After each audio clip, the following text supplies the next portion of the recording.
Boise, Idaho, about noon, August 3rd. The weather was hot. A man-caused range fire was burning northeast of the city. The fire started along Rocky Canyon Road. It was burning cheatgrass on a watershed just above Boise.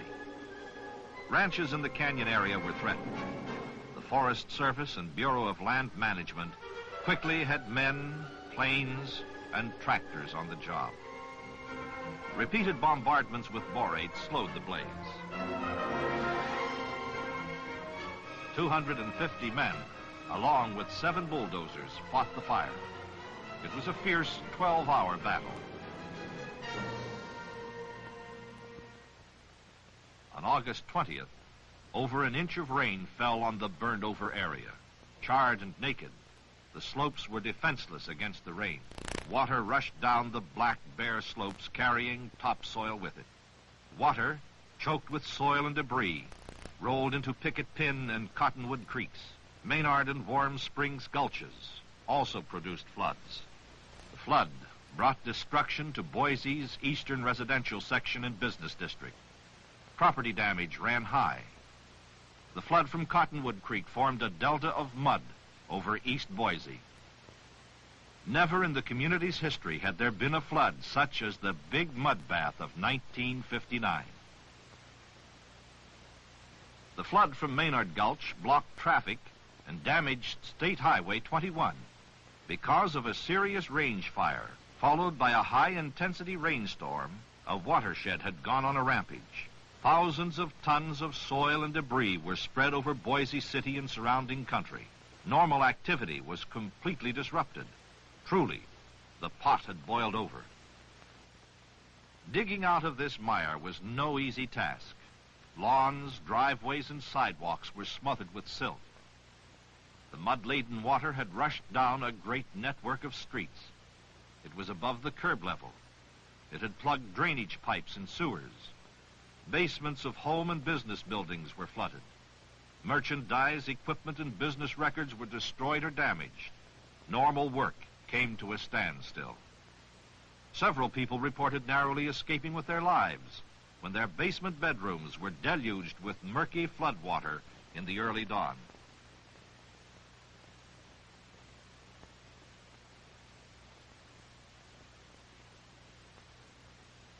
Heavy equipment was put to work on what proved to be a very difficult mop-up job.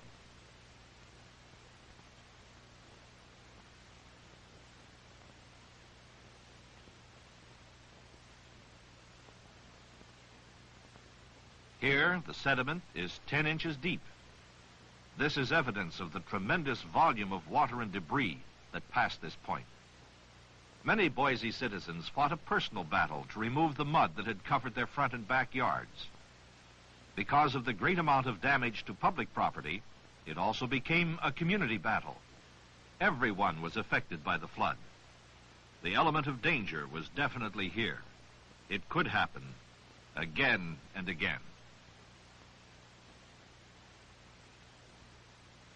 Yes, something had to be done, something real big.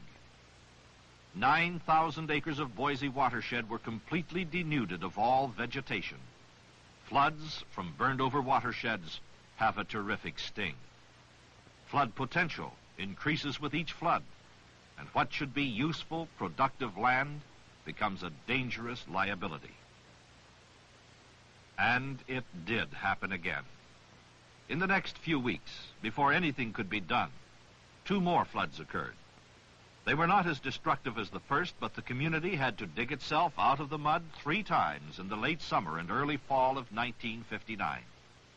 People were far from complacent. This was a situation which had to be corrected.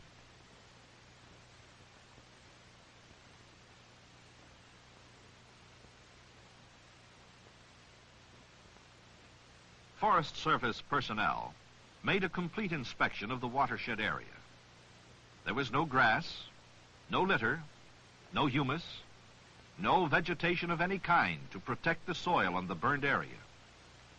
Great amounts of topsoil had been eroded away. This was the result of the carelessness of man.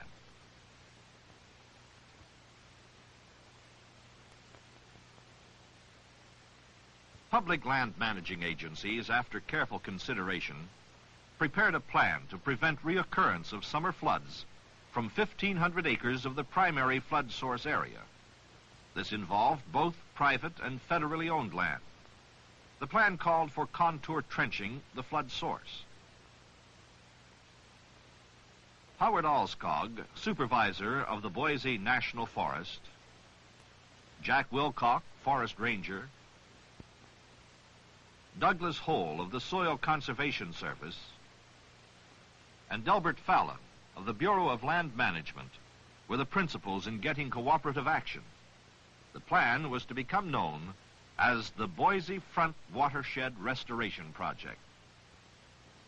A very erosive soil of granite origin covers this mountainous area. Slopes are steep, varying from 40 to 70%. There were problems, but none which could not be met. The basic plan was to prevent water from running over the surface of the land and to hold the soil in place to prevent future summer floods. Trenches are laid out on the contour. This is done by engineering crews using hand level and rod. Stakes are placed across the slope to guide the construction work. On October 14th, less than 2 months after the first flood, a tractor began the first trench. Conservationists watched this watershed restoration with keen interest. Watersheds are important land areas. Their management and care is very essential. Trenches were designed to handle a rainstorm depositing as much as 1 inch of rain per hour.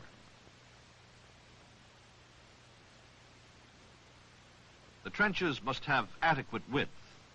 The upper side is sloped to prevent sloughing material from filling it. The downhill bank must be compacted to prevent settling. First, a road is cut to the width of the bulldozer blade.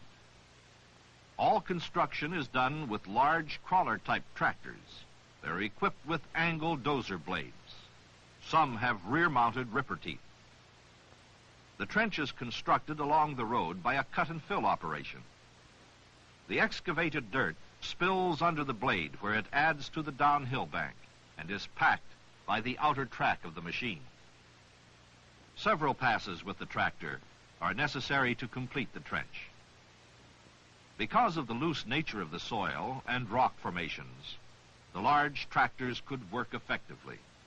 It took 13 bulldozers approximately 3,000 working hours to complete the trenching project.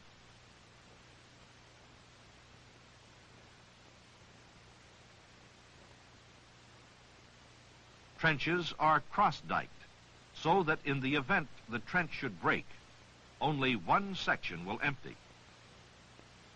Cross dikes must not be higher than the outside wall of the trench. In gullies, the contour trench is made much stronger. The second phase of the restoration project was to establish a protective cover of plant life on the denuded slopes. This was done by seeding and planting. A carefully prepared mixture of grasses was seeded with drills on the more gentle slopes. In and around the trenches and on the steeper slopes, hand sowing of grass seed was necessary. Establishment of a cover of living plants to protect the soil is essential if the watershed is to function properly. Here, bitterbrush seeds are being planted. Bitterbrush is a woody plant which grows from 2 to 5 feet in height. It provides excellent feed for deer and other wildlife during the winter months. Watersheds are important for many reasons. This watershed is an important big game winter range. It can also provide food for sheep and cattle.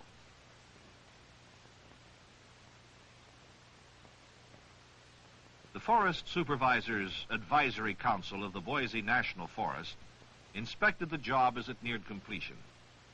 These men represent many interests: grazing, wildlife, timber, recreation, business, industry, education, and water. All of us are interested in water. We use it every day of our lives. Yet few of us give much thought to where water comes from. Why wells go dry, streams dwindle. Why communities are plagued by floods and shortages. The answer is found on the watershed. On this watershed, a protective cover of vegetation must be maintained to prevent damage to the city of Boise from summer rainstorm floods.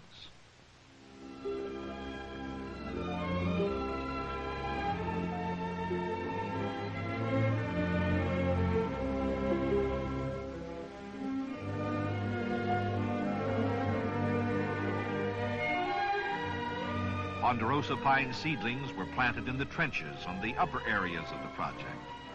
Ponderosa pine is native to this area. It is well suited to this site. Healthy plants like these, 2 seasons after planting, indicate that many of the trees will live to maturity.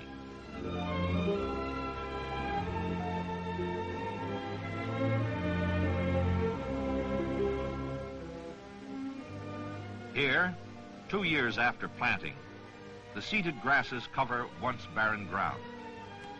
Vegetation planted included crested wheatgrass, intermediate wheatgrass, pubescent wheatgrass, laydak alfalfa, yellow sweet clover, and winter rye. These plants are well adapted for planting on watersheds such as this and on sites which have a comparable rainfall. The emphasis is placed on perennial plants, plants which live for many years and put down a deep and extensive root system. In the early summer, the slopes are verdant with vegetation.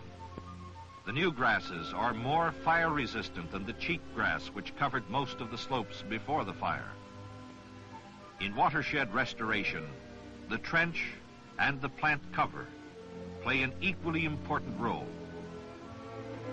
The trench is necessary to hold back the water that would otherwise run off over the surface of the land. The trench also provides a seed bed where trees, brush, and grass may grow, forming a great network of roots which lets the rain soak in and holds the soil in place.